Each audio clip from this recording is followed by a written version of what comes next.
A Framework for Understanding Poverty workshop has 3 goals: to improve student-teacher relationships, increase student achievement, and reduce discipline referrals.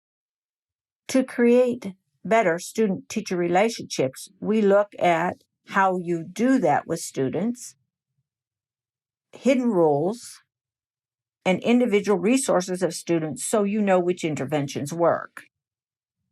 To get higher achievement and test scores, we look at language and formal register, abstract representational systems and mental models, question making.